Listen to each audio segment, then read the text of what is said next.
NBC Sports presents Championship Drag Racing from the National Hot Rod Association.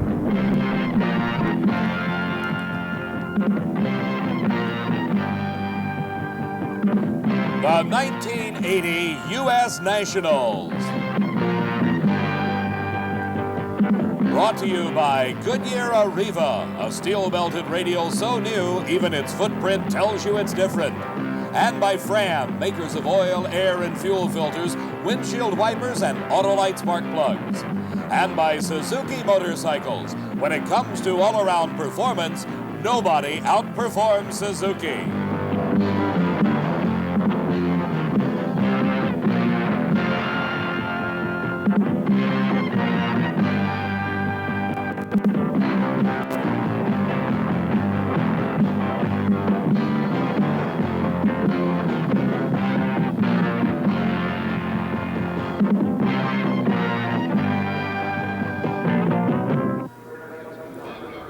An enthusiastic crowd of over 100,000 people is jammed into the spacious facilities of Indianapolis Raceway Park for an exciting weekend of racing with the 26th annual U.S. Nationals. Nowhere is that panorama of speed more evident than in funny car racing. The #1 qualifier, the Blue Max of Raymond Beadle. 5.96 seconds. Filling the #2 spot, the Hawaiian of Roland Leong, the driver Ron Colson, the time 6 seconds flat. #3 with a 6.02, the Showtime Corvette of Tom Hoover. #4, Joe Pisano's car, driven by young Tom Ridings, to a clocking of 6.03 seconds. The #5 qualifier, Mike Hamby's War Eagle, Dale Poldy up, the time 6.04.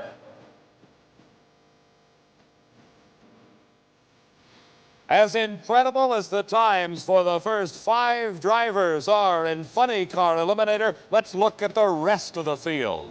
There's the low 8 qualifiers, 6.06 for John Force. The second 8 in the 16-car field, Lennon Brogno on the bubble, 6.10. Only 14 hundredths of a second separating the entire field, the fastest field in the history of championship drag racing. Working with me at the Nationals is Steve Evans, and he knows why.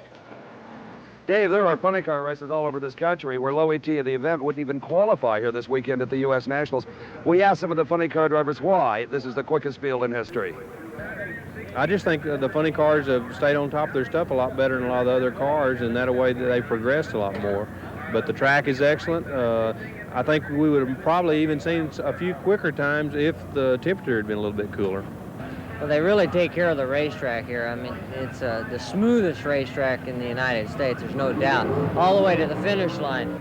It's just the ideal track conditions and the fact that everybody's given it a maximum effort. So it's no surprise to you that we have the quickest field in funny car history? No, this was expected ahead of time. And in fact, going into the race, I had picked the bump spot at 6:09. I think that's where it's going to end up. Well, the racers don't seem very surprised, do they, at the quickness of the field? But why should they be? The greatest cars in drag racing for the most important titles, the U.S. Nationals, maybe even world titles on the line, on one of the greatest drag strips in the country. So let's get ready for the finest funny car drag racing we've ever seen.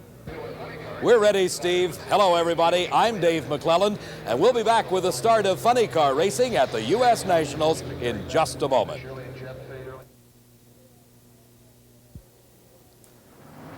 We're at the granddaddy of all drag races, the U.S. Nationals at Indianapolis Raceway Park. And as the Diamond P fans give a wave to our cameras, we're watching the skies become a little bit more threatening. We're starting into the second round of funny car eliminations. But earlier today, we'll go back and take a look at what happened in round #1, where the #1 qualifier, the reigning world champion, Raymond Beadle, and the Blue Max, was matched against Roy Harris. Out of Trenton, New Jersey, comes Harris and Tom Ryan Racing. Raymond Beadle into the wheel stand, the tire smoke, he heads to the guardrail, and here goes Roy Harris on the upset of the race. Raymond Beadle in qualifying had 2 5-second elapsed times, but when it came to and Roy Harris, his parachute did not open. He's got the car slowed, he misses the catch net, going slow enough that he can take a right turn and come to a safe stop. But for Raymond Beadle, one of the biggest disappointments of his career, he has absolutely intimidated funny car racing during qualifying, but when it came to eliminations, a little bit too much power, a little bit too much clutch, and the upset win goes to Roy Harris. Ron Colson, the number 2 qualifier in the near lane, driving for Roland Leong, is up against the former world champion 4 times in a row. This man won it, Don Prudhomme, but he's had his troubles this weekend. He qualified in the second half of the field in this race in round number 1. It's got to be Ron Colson, the favorite. And Prudhomme extends his lead from the moment they let the clutch out.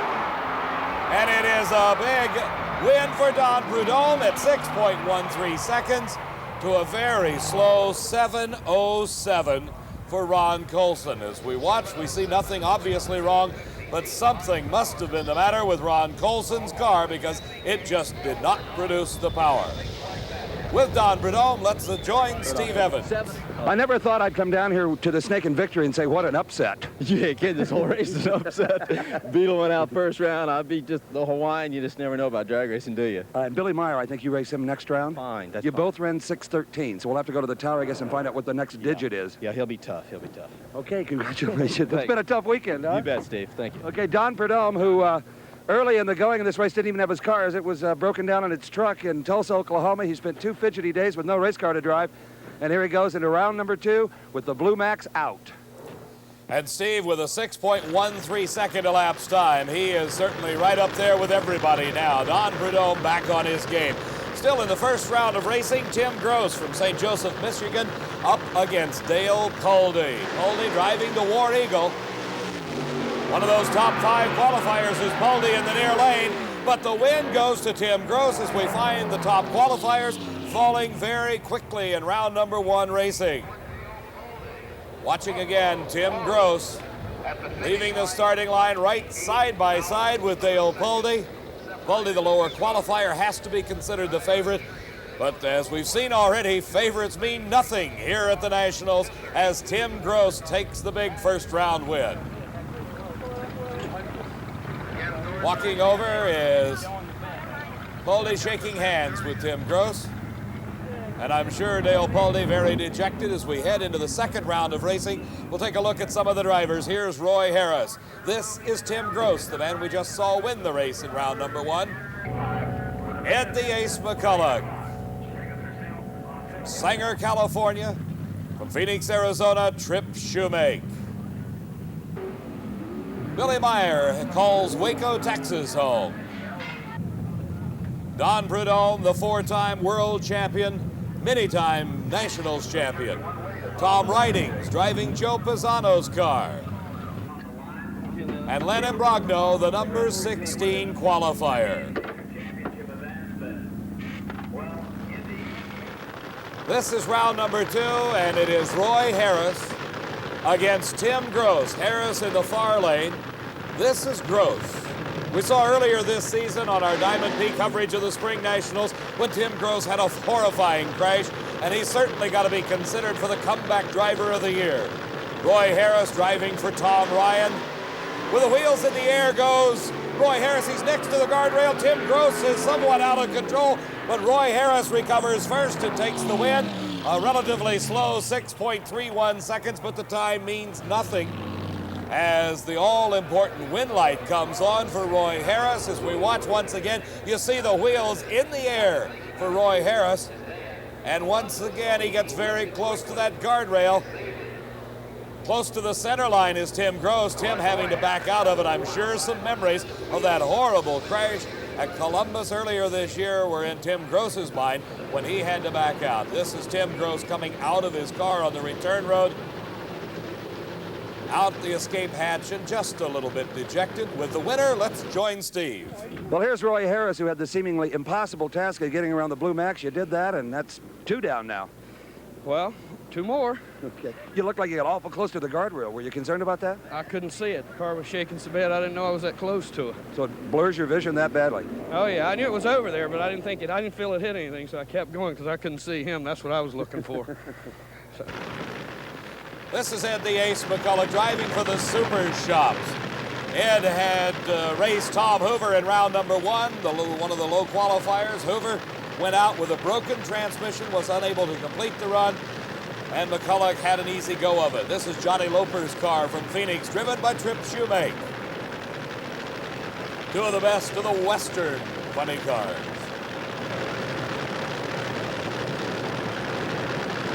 Both cars into the staging beam. The green light is on in a close race off the starting line. But Ed McCullough extends his lead and wins the race. 6.25 seconds, his speed over 234 miles an hour. As we watch this race again, elapsed time is the amount of time it takes to go from the starting line to the finish line, 1,320 feet or 1/4 of a mile away. Boy, Ace, this has got to remind you of an earlier chapter in your career back in the early 70s when you owned not only this race, but all of funny car racing. Feels good. Oh, it's great, Steve. We're having a hard time today running in this air. There just isn't any, and I mean, everybody's off the pace a little bit, but... Because of the humidity? Really. I mean, so there's just no air here, you know? Well, somebody said the birds weren't even flying. There was such little air. That's about it, buddy. But we're sneaking up on it a little bit, you know. I don't know. I think it just run a 20-something then, so we run Prudhomme, or whoever wins this round, next round, so we'll see who's got lane choice. Let's go back to Dave McClellan and see who indeed wins between Billy Meyer and Don Prudhomme, one of the key races of the day. Steve, the railbirds around the racetrack are saying the winner of this race is the probable winner of Funny Car Eliminator. No more important race in this second round as Billy Meyer in the far lane comes up against Don Prudhomme. By 1,000th of a second, Prudhomme had run quicker in round number 1. That gave him the lane choice. He took the left-hand lane. It's difficult to tell if there is any advantage as to the lanes themselves. The huge crowd looking on intently as all the concentration from Meyer and Prudhomme is on the start, and it's very even for both drivers. And Billy Meyer pulls it out, 6.18 seconds for Billy Meyer to defeat Don Prudhomme. In our replay, we watch as Don Prudhomme begins to pull ahead in the middle of the course, but then the hard charge by Billy Meyer pulls it out just a few hundred feet from the finish line. Dave, on Billy Meyer's car, there was a water line broken. Had that happened on the starting line, there'd have been water under a tire, which could have been disastrous for Billy Meyer, but apparently it happened past the finish line, and it's no problem. In 1974, Billy Meyer raced on Prudhomme, and this did happen on the starting line, the broken water. Congratulations. Anytime you drive around the snake, boy, you've earned one. Yeah, mine started shaking. He came right by me. I was very surprised that I went back around him because, you know, you never go around Don that often. Well, I don't know if you've had time to do the mathematics, but if you can get one more win light, get into the final round, you will have passed Beadle for the Funny Car World Championship points lead. That's what I like to do. Go one round at a time. Tell me how far I go after I win the next one. Okay, Billy Meyer just taking them one at a time, Dave. And one at a time for Don Prudhomme. Not many smiles in the Snake's pit at this point. Tom Ridings in the near lane out of Long Beach, California, drives for Joe Pisano. As the threatening weather continues to look worse, Len Imbrogno backs up Kenny Thornburg's Centurion. Imbrogno from Elyria, Ohio, is also a comeback driver as he had the misfortune of smacking the guardrail at the Gator Nationals earlier this year. You also saw that on our Diamond P Sports coverage. But the car is back together, repaired, a new vehicle for Len Imbrogno, and he is in round number 2 at the U.S. Nationals against Tom Ridings. And he's got a lead right off the starting line. Ridings close to the center, but Tom Ridings coming from behind, 6.15 seconds at 240 miles an hour when he crossed that finish line. What a charge at the tail end of the race by Tom Ridings. Right there, you see at the end of the race as It is Tom Ridings from behind over Len Imbrogno, and back at the starting line, a friendly hug for a track official from Top Fuel driver Shirley Muldowney. We'll be seeing them next as we return here to Indianapolis Raceway Park and the U.S. Nationals. We're back at Indianapolis Raceway Park and the U.S. Nationals as Terry Kapp gets ready to go in the second round of Top Fuel Eliminator. His competition will be Shirley Muldowney, former world champion. She's never won this event, but she would certainly like to take home the 26th annual title. She's hot in the points chase, too. As you can see here, Gary Beck has a points lead, but with the bonus points available here at the U.S. Nationals, Jeb Allen, Shirley Muldowney, either one of them could catch him. Let's go to Steve and find out more about the points race. The U.S. Nationals is the toughest and most important race of the season, so it's only fitting that there are bonus points toward the World Championship titles available here this weekend. That's especially important to Gary Beck, Jeb Allen, and Shirley Muldowney. We asked them about it. Well, we got to take care of ourselves and win 3 rounds. That'll protect our lead, and we're looking for some of these strong running competitors this time of the year to knock out the 2 that are behind us with Shirley Muldowney and Jeb Allen. What would you like to see happen points-wise? Me win. You know, that's I just do my best, and we take everything we can get, and you know, we'd sure like to get the points. At this point in time is very important. We got Marvin Graham, we got Gary Beck, we got Shirley Muldowney. Now it was me and Beck all year leading them, you know, and then now it's anybody's drag race, really. You know, a race like this, it's anybody's game. You know, it's really hard to predict a drag race, but I'd say the one that we're really watching now would be Jeb Allen. Dave, I think the most interesting thing here is what Shirley Muldowney didn't say. By mentioning Jeb Allen, she really meant that she thinks she and Jeb are both going to pass Gary Beck in the points, and Beck has led virtually all season. We'll see. And see we will, Steve, as Shirley continues to get ready for the next round of racing in Top Fuel Eliminator.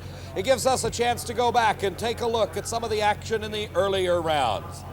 In round number 1, we'll take a look as Jody Smart from San Antonio, Texas, had the ride of his life. Jody came onto the Top Fuel scene in 1980 with a vengeance, running consistent 580s at over 240 miles an hour, at over 247 in the first round. His chute didn't open, the brakes didn't stop the car, and Jody stuffed it into the catch net. He wasn't quite as lucky as Roy Harris in getting that car slowed down, and the dragster itself suffering heavy damage. But the crew of Jody Smart and J.E. Christic worked hard and long, using the parts from Mike Tartar's car to get the entry back into competition, and it came up in round number 2 against the low qualifier Marvin Graham. Jody Smart with a makeshift spoiler on the front, but the suspension components off of Tartar's car fit perfectly. They're a pair of identical cars out of the chassis shop of Tony Caceres. All the work now must pay off as they have to face the man that qualified at 5.68 seconds. That is the 4th quickest time in the history of drag racing. Marvin Graham from Oklahoma City. He's a former Nationals champion and would love to repeat. You know Jody Smart's got to be remembering the last ride he took down this racetrack when his car running 247 miles an hour saw the parachute not open, and he slammed into the catch net, but right now it's trying to beat Marvin Graham. He did not do it. 5.92 seconds for Marvin, 247 miles an hour. Well, it was a good run and a fine speed for Marvin. Some problems here with severe vibration causing mechanical difficulties. Steve had a chance to catch up with Marvin and his crew in the pit area and find out what was wrong. Dave, hanging from the hoist here at the Fraser and Rice pits is the car of our low qualifier Marvin Graham. Marvin told us the car shook very hard, and apparently it did, so badly in fact that it broke the chassis. They discovered it in their pits, came over here to get some of that famous volunteer help you can always get from the guys that didn't survive first round. But going into round number 3, Marvin Graham has got to wonder, is this chassis going to hold up? We're still looking at round number 2 racing, and an interesting matchup here between 2 seemingly identical race cars. The brand new entries of Terry Kapp in the near lane from Edmonton, Alberta, Canada, and his competition, Jerry Ruth, the self-proclaimed king of drag racing from Seattle, Washington. One of the innovative approaches to running a Top Fuel dragster is contained in the cockpit of Ruth's car. This gauge right here is standard issue on every Top Fuel dragster and funny car. It's the critical oil pressure gauge, and the only gauge that any of them carry, with the exception of Jerry Ruth of Seattle, Washington. In an effort to add consistency and to break fewer parts and pieces, Jerry Ruth has added a tachometer here. On the starting line, they bring the tach up to 3,000 RPMs, then check the fuel pressure. If the fuel pressure is low, they won't even run the car. If it's right, go to the starting line, provided that the engine temperature gauge tells them they're at 200 degrees. At the far end of the racetrack, they come to this gauge for reference, and this is the boost pressure, the blower pressure. If it's down, they know they've got to make some adjustments. Does it work? Well, Ruth has yet to burn a single piston in this engine and has won 3 consecutive races. And Steve, that's a tribute to both Jerry Ruth and his crew chief, Lee Beard. But right now, in round number 2 racing, he's up against Terry Kapp. A great leave, Kapp loose in the middle of the course, and oh, how close it is. Terry Kapp pulls it out in the last few feet. 5.86 seconds. How close was it? Watch as we see just a few feet separating the 2 cars at the finish line. And a very happy man is Terry Kapp, the Canadian, as he moves now into round number 3 to race Shirley Muldowney. Other competitors we'll be seeing from Denver, Colorado comes Junior Kaiser. Connie Colita, the former crew chief for Shirley Muldowney, now driving his own car. Jeb Allen locked in that points chase with Gary Beck. Marvin Graham, the low qualifier. Will his car be ready? We'll know in a moment. Jim Head, now this is a surprise story of this U.S. Nationals. Gary Beck, he is concentrating on continuing to maintain his points lead. And Shirley Muldowney is another of the competitors that's trying to reach for that World Championship title. She is against Terry Kapp. We just saw him with a fine 5.86 second defeat Jerry Ruth. Shirley very relaxed at this race.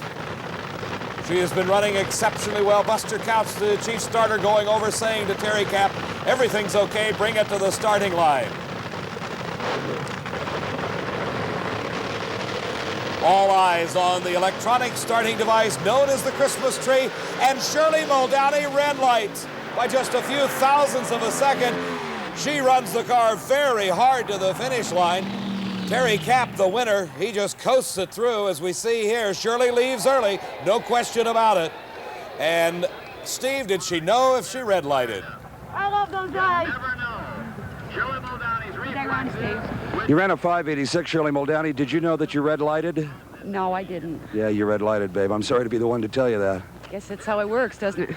Yeah, but when you cut the lights as fine as you do, and you beat so many people with slower elapsed times, you've got to red light once in a while. It's just the law of averages. Oh, rats. Well, it was a close red light, though, wasn't it? Oh, it had to have been. A 5.86, a beautiful elapsed time, but unfortunately, those things happen. Yeah, I guess. Next time, huh? Would you rather red light once in a while or be late? I'd rather red light. Yeah, that's what I thought. Yeah, I'd rather red light. Okay, well, I'm sure now you're going to be watching this round with us to see what happens to points leader Gary Beck and Jeb Allen. No, I think I'm going to go to the trailer and have a cool brew. A good attitude. Yeah. Thank you sure. for being such a doll all weekend. Thanks. Steve, I agree with Shirley. Nothing better to do at that moment than go have a cool one. As Connie Colita, her former crew chief, comes up against Junior Kaiser. Kaiser from Denver, Colorado, did not qualify all that well, but has been consistent in the 6.0s. Connie has been in the 5s throughout this race, looking like the knight of yore with a face mask down, covering his eyes. Connie Colita concentrating on the Christmas tree. And something going wrong with Connie Colita's car right off the starting line, and it's another win for Junior Kaiser. 6.04 at 230 miles an hour. And Connie Colita just coasts it across the finish line. Junior turns off, and he'll be back in the next round of racing as our next pair come to the starting line. And is this car ready? This is the quickest car at the U.S. Nationals. 5.68 seconds in qualifying, consistent 580s, 590s in eliminations. But you saw the welding going on after the earlier rounds of racing. He's up against one of the toughest, number 2 in the points chase this season, Jeb Allen, trying to pull off the upset. Can he do it against Marvin Graham? And it's Jeb Allen by a car length. 5.83 seconds. His speed, 243 miles an hour. And this is a close race as Marvin appeared to be off the starting line first. but it's Jeb Allen coming from behind, and at the finish line you see just one car length separates those two drivers. Dave, in what was maybe the race of the day, the winner, Jeb Allen, who had to come from behind, shakes hands with Marvin Graham, the low qualifier. And to Jeb, it's particularly important because he is so close in the points. Gary Beck still in competition. Shirley Muldowney now out. Jeb could conceivably really catch up to Gary Beck if he can continue with this. Marvin, I know you had your heart set on this one. You were the bad guy on the block. Yeah. Just got out there and smoked the tires, and he went around. According to the tower and the reaction timers, you were off the mark first. Yeah, I think so. I didn't see him for a long ways out there, and then the car got really loose and shook really hard. And I saw you welding on the car before this race. Was it healthy? The car was okay. We fixed it. It had a crack in the bottom main rail from the round before, but it was okay. Well, the weather is anything but okay here at the U.S. Nationals as Gary Beck, the current points leader, apparently has problems. Something has gone wrong with his reverser, and Jim Head, a surprise story at the U.S. Nationals, is approaching the staging beams. The crew around Gary Beck's car has been unable to get it to move forward under its own power. The crew chief, Jim Wright, talking to Gary Beck, he gives the signal to the starter, send him on. He starts taking off his gloves, has something going wrong in the drivetrain. And Jim Head, a former competition eliminator racer who started with an Econorail, moved up to Pro Comp Eliminator with an alcohol-burning dragster for about 6 months, then moved into Top Fuel, teamed up with Jake Coughlin when Jake crashed his car, has now moved into the semifinals of Top Fuel at the most prestigious drag race of them all, the U.S. Nationals. And the sprinkles are starting. We told you the clouds look bad. Not just sprinkles, but severe rain as the crowd heads for some cover. We're going to have to call a halt to the action at the moment at the U.S. Nationals as the rains have come. We'll be back in just a moment.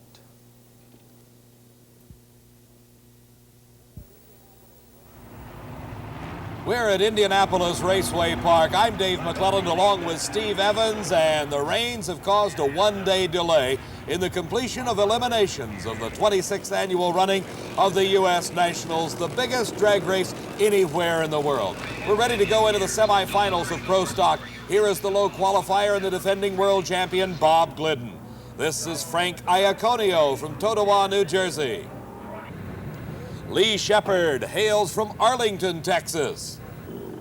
And the Grump himself, Bill Jenkins of Malvern, Pennsylvania.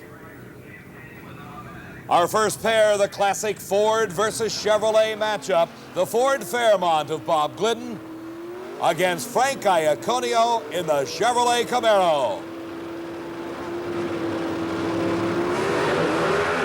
A great lead by both drivers. The wheels in the air for Iaconio, but Glidden seems to have pulled a slight lead off the starting line. And at the finish, a one-car length victory for Bob Glidden. A quick time, 8.46 seconds.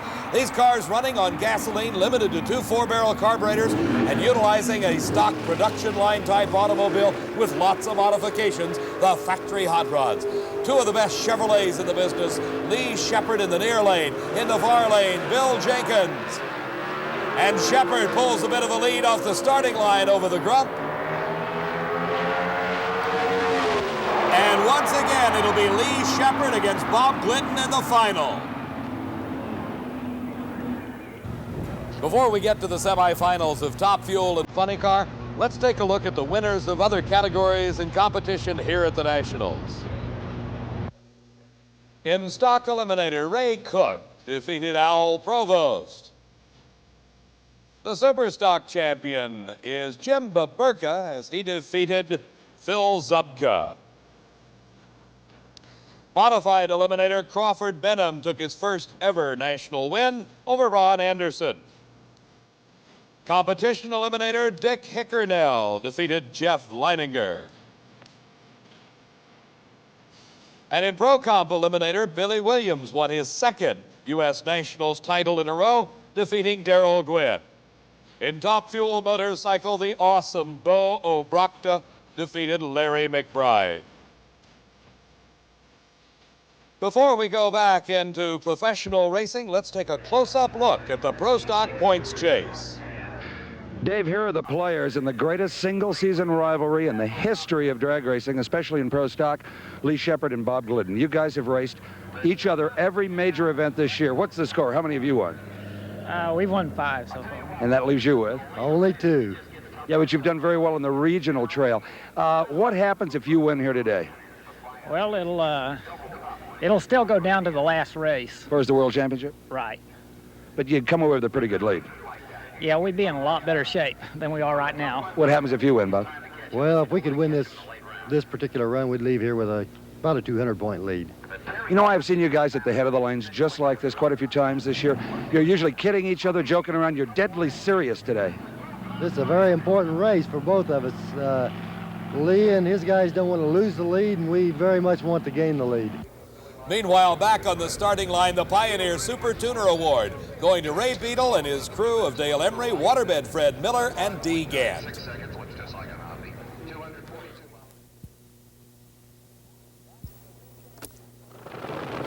Back at the rain-delayed 26th Annual U.S. Nationals, we started with a field of 32 top fuel dragsters 2 days ago. We're now down to the final 4. It is Jim Head in the near lane against Jeb Allen. Jeb is number 2 in the points chase and would love now, with the points leader out of competition, to advance rapidly. But he's got to get by Jim Head here in the semifinals. And it is Jeb Allen with a big lead, and the blower belt comes off of Jim Head's car. It's Jeb Allen into the finals of the Nationals. His time 6.03 seconds off his earlier 580 pace. But as we watch again, you'll see they leave the line together. Jeb begins to pull away, and then the engine going sour, and the blower belt, the supercharger drive belt, coming off. Dave, Jeb Allen is always pumped up, but he looks a little shaken here. You okay? Yeah, it's shook really bad. It knocked me for a little bit of a loop there, Steve. It's like getting hit in the head with a baseball bat, isn't it? It's, if I quit this, I'm going to be a boxer, I guess. I can take some pretty good punches, you know. You've been in at least a dozen final rounds of important events, but somehow this one's really special. Yeah, we've been in the semifinals here for the last 3 years, and it'd be really wonderful to win. We made it past that point. I think it smoked the tires. I don't know. It shook real bad, and I just lifted a little bit and shifted and hung in there, you know. Well, he hung in all the way to the finals. Here's the last pair of this round. It's Junior Kaiser against Terry Kapp. And Terry Kapp has got to be favored over the Colorado entry of Kaiser. Kaiser qualifying far down in the field, has made it, though, to the semis. The crewman for Terry Kapp squirting a little fuel into the injector system, making sure the engine does not lean out as the burnouts are completed and they approach the starting line. Terry Kapp in the previous round had a lucky break as Shirley Muldowney red-lighted away her chance for victory. He was untested, only an 8-second elapsed time. What can he do here? And it is Terry Kapp, wire to wire, 587, 236 miles an hour. That means by virtue of the lower ET, he will have lane choice over Jeb Allen as they go into the finals. You see, Junior Kaiser not a force to be reckoned with in this race against Terry Kapp into the finals. Terry Kapp, everybody comes to this race hoping to win, but in your wildest dreams, did you think you'd make the final with a brand new race car? Well, it's pretty hard to say, Steve. We've been working on it hard, and you know, we're like every other. 31 of the other guys that are trying like a bugger. We hope to get there. This is the first time I've been this far. I've lost the semifinals here to Shirley, close to what was going on there yesterday, 2 years ago, and I'm satisfied up to this point. I'll bet you are. You've got lane choice over Jeb in the final. Is that important? No, I don't think it's important at all. I'll run either lane. Well, he has his choice, but as you heard him say, Terry Kapp doesn't think it makes any difference. To these two racers, it may mean everything, though. Ed McCulloch in the Super Shops car is in the near lane. He is racing against Roy Harris, who has gotten to this point by virtue of his big first-round victory over the #1 qualifier, the Blue Max of Raymond Beadle. Ed McCulloch in the previous round over Trip Shoemake with a 6.25 second time, gave him the choice of lanes. He took the left lane. Roy Harris out alongside of him. Boy, this is going to be a close race at the finish line, and it is Ed McCulloch burning some pistons and obviously with engine problems, but the all-important win. Once again, we see as Ed McCulloch comes off the starting line side by side with Roy Harris at the finish line, just a few feet separating those two funny cars. Haysher in the final, but the motor is popping and crackling and sizzling. It's got oil all over it. It's hurt. Betty will be there. We got a lot of those left. That's not a big problem, huh? No. I mean, we gambled. We had to. I mean, that was a close drag race. By gambling, you mean what? I mean, we stepped on it. I mean, today's a new day. I told you this morning, you can't go in soft. We stepped on it. It ran. It's hurt. Now we got to fix it. This is like the old days. The last time you won this race was '72. You owned the sport then. I wish it could be that way again, Steve. I really do. It may be in just a few minutes. Well, I hope so. Okay. In fact, Steve, he not only won in 1972, he also won the funny car title back in 1971. Back-to-back victories for Ed McCulloch as what he calls the good old days. Joe Pisano's car driven by Tom Ridings against Billy Meyer of Waco, Texas. And Meyer is trying to make his move on Ray Beadle in the funny car points chase. He's got to get by Tom Ridings, though, to make it into the finals. And this could be a close race as young Ridings has been doing a great driving job.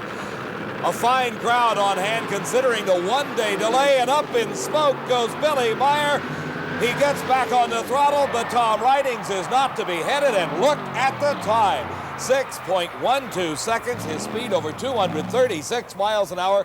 He will go into the finals. A bit of a favorite over Ed McCulloch, but right here you see where Billy Meyer loses the race. The tires smoking, meaning they have lost traction. And look at the big lead that Tom Ridings built at this point. You have lane choice over McCulloch. Which lane will you take if conditions stay the same? I'm going to stick an old lefty. That's where I've been all the time, and it's worked good. Okay, congratulations. Yeah. Fantastic performance. Thank you. See you. And look at the smile on Tom Ridings' face. If you don't think he's happy, he's just waiting for his crew to come down and pick him up. Back in the pits already is Jeb Allen. He's hard at work on his race car, but not a lot of frantic activity. The crew seems to be relatively calm, as it does over in Terry Cap's pit area. The crew chief, Lee Beard, for Jerry Ruth in helping out a little bit over at Terry Cap's pit.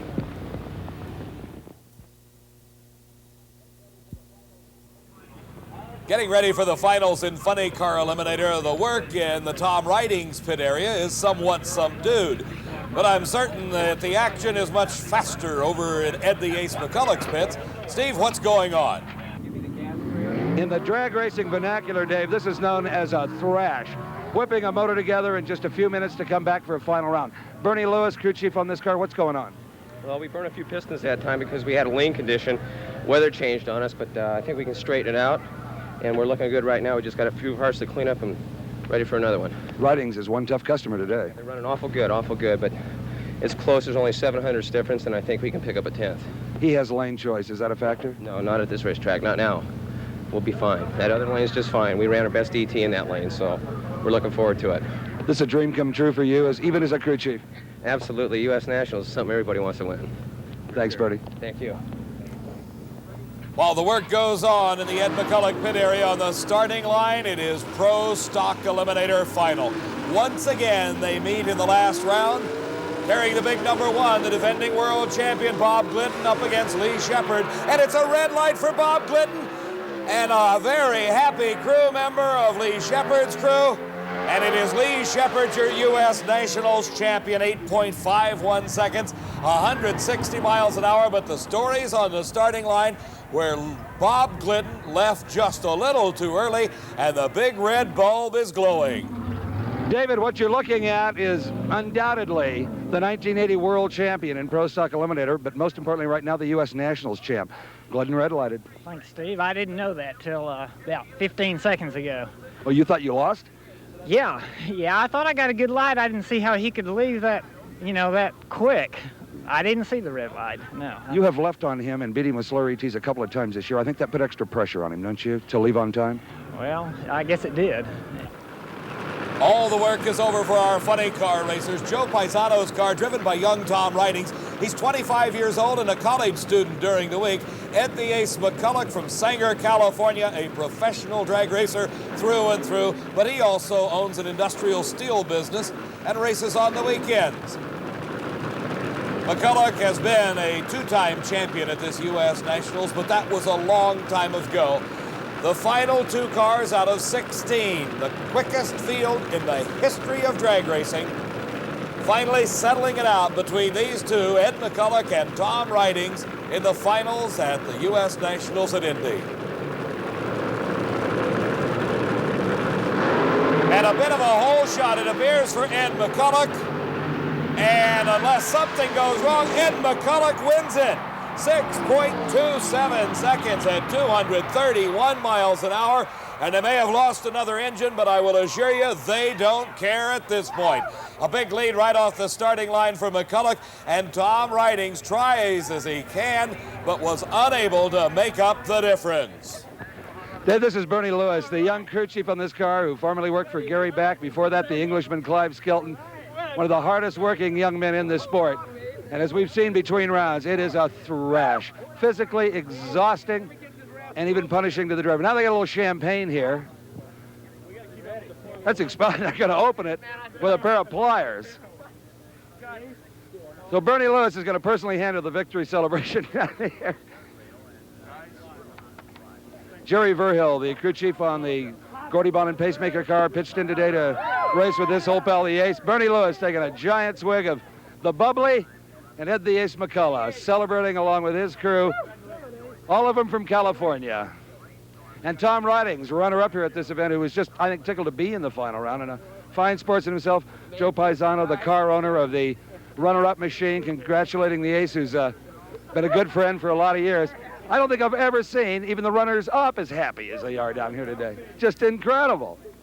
Incredible it is, Steve, as we have finally gotten to the last two cars of this U.S. Nationals. It's been a long, long race with the rain delay caused right about halfway through. Final eliminations delaying it one day. We've come down now and a great crowd has turned out, unexpected as they were, to show up because nobody expected to be racing down this Indianapolis Raceway Park quarter mile. But right now, Jeb Allen against Terry Kapp, the final in Top Fuel Eliminator. Both cars very closely matched on the performance standards set earlier in the race, and they leave the line side by side. It appears to be Terry Kapp with the lead, and it is Terry Kapp, the national champion in Top Fuel Racing. 5.82 seconds his elapsed time. A close race, as it was a 5:89 for Jeb Allen. And you see just a slight lead being built up there in the first few hundred feet for Terry Kapp, and it was enough to carry him to the winner's circle. Tell me about the race. What happened? Oh, it was just excellent. We everything worked. Everything was clicking our way all weekend. You know, we got here on time. We're usually late. You know, my crew chief Bernie came with us. He usually flies and he takes the wrong airplane. You know, everything was just working good. And we you know what bushing is? We bush to see who got the bed. I got a bed. I usually get a rollaway. I had a bed all week. It's just been great, and the motor is just as clean and dry as a whistle. This could be the start of a lot more of these, don't you think? Well, as far as my wife Rochelle and my son Jared are concerned, if they can come, fine. But if not, I don't know. But, you know, we're part-time professionals, and we raced and we got the time. This weekend we had the time, and here we are, man. Well, congratulations to you, Canada, and all the Canadian fans who are here, and there are thousands of them. I know we've got a lot of fans back home, and I only wished half of them that were here could have stayed, because I like doing it for them, too. I know you do. A happy Canadian. You'll take that U.S. green north of the border. And our congratulations going to all the U.S. Nationals champions in the professional categories, Terry Kapp, Ed McCulloch, and Lee Shepard.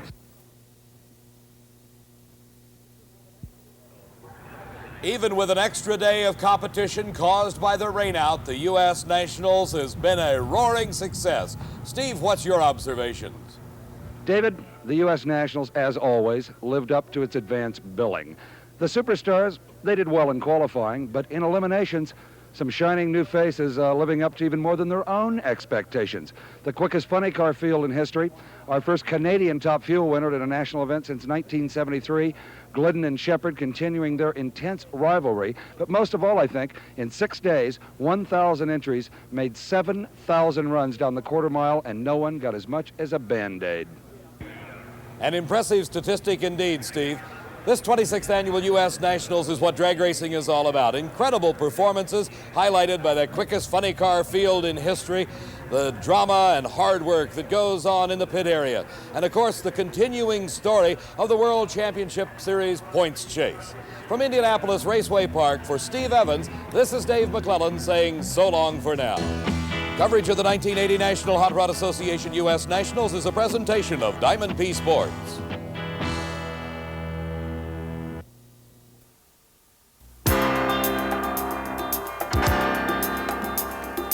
This is Steve Evans.